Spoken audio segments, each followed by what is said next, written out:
महिला मानक पई आसिला खुशी खबर। महिला मानक मिलिबो 50,000 टंकार कैश वाउचर। ओडिशा राज्य रे भारतीय जनता पार्टी द्वारा आरंभ होइतिबा सुभद्रा योजना माध्यम रे योग्य गरीब परिवार महिला मानक 50,000 टंकार आर्थिक सहायता जोगाई दिए जिवो, जहा महिला मानक बैंक अकाउंट को स्थानांतर हेबो।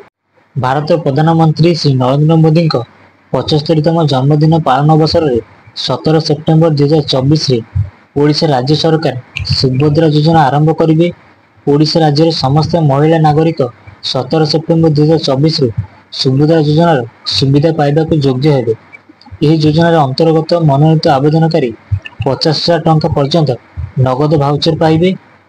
ओडिशा राज्य रे सुभद्रा योजना शुभारंभ समारोह रे प्रधानमंत्री निजे उपस्थित रहिबार संभावना रही। केवल ओडिशा राज्यर महिला नागरिक माने सुभद्रा योजना लाभ पाइबा योग्य अटंती।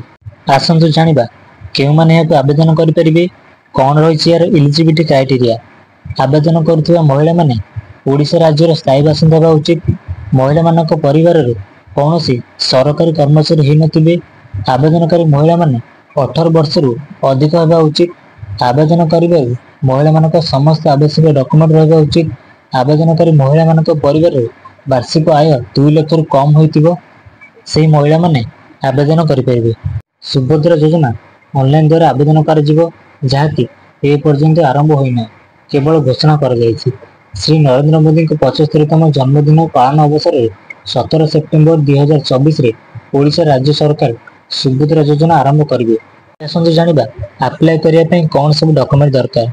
आवेदनकारी आधार कार्ड, परिवार रेशन कार्ड, परिचय पत्र, आय प्रमाण पत्र, बयस प्रमाण पत्र, बैंक पासबुक, ठिकाना प्रमाण पत्र, मोबाइल नंबर, पासपोर्ट आकार फोटो, सब डॉक्यूमेंट द्वारा आपण सुभद्रा योजना अप्लाई करि परिबे। आशा करूची वीडियोटी बहुत इनफॉर्मेटिव हेतिबो। जदि आपण मानक वीडियोटी भल लागिछि तो निश्चित भाबे लाइक करंतु, शेयर करंतु, कमेंट करि जणातु वीडियोटी केमि लागिला। रहूची नमस्कार, जय जगन्नाथ।